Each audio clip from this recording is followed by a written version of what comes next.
The 7 Cozy Shorts. Bedtime Stories for Grown-Ups. Written by Erika M. Szabo.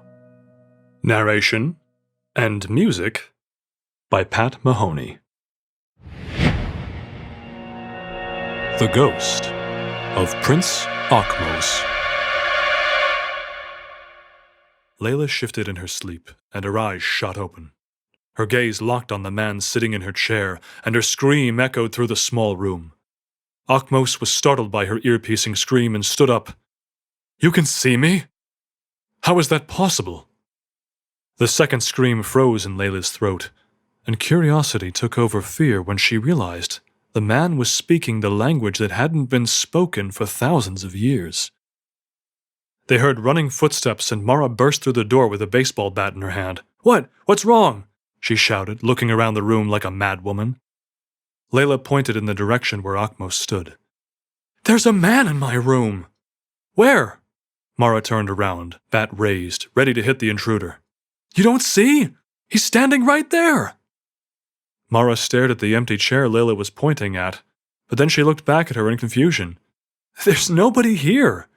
Are you blind? There's a man standing by the chair dressed in— What the bloody hell is this?" She stood up and stared at the man. "He's dressed in a tunic and he has the headdress of the Princess of Egypt on his head?" Akhmose stood still with his hands up, trying to back away from Mara.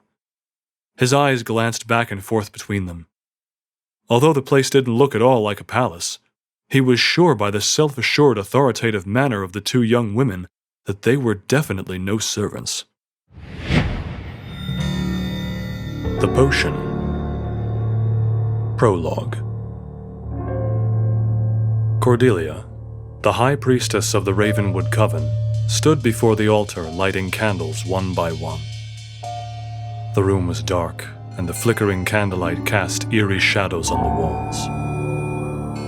Her hair was pulled into a bun. Her statuesque figure hid under her long, hooded cape. She held her arms high, reciting a prayer. "Lady of the Moon, let my mind be attuned. I need your guidance. Lord of the Sunrise, hear my humble cries. I need your guidance." Cordelia flipped her cape, turned around with 3 silver goblets on a tray, and stared at the nervous-looking young women and man sitting side by side. Her stern expression sent shivers down their spines. She reached them with a few small steps and stood over them before handing them the goblets. "Drink!" Her booming voice filled the room. Olivia, a slender, dark-haired young woman, Candace, the athletic-built blonde, and Dorian, a dark-haired young man, exchanged nervous glances. Bittersweet Memories.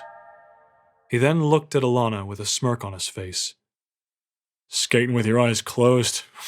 You were asking for it." The phrase echoed in Alana's mind.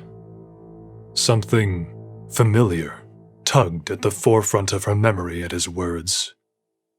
Something cruelly familiar. "You were asking for it." She caught a glimpse at the ragged scar on his left cheek and realized what her unconscious mind was trying to tell her. Alone. I wish midnight could tell us. Anyway, when you cross the portal, you should feel dizzy, but for a moment.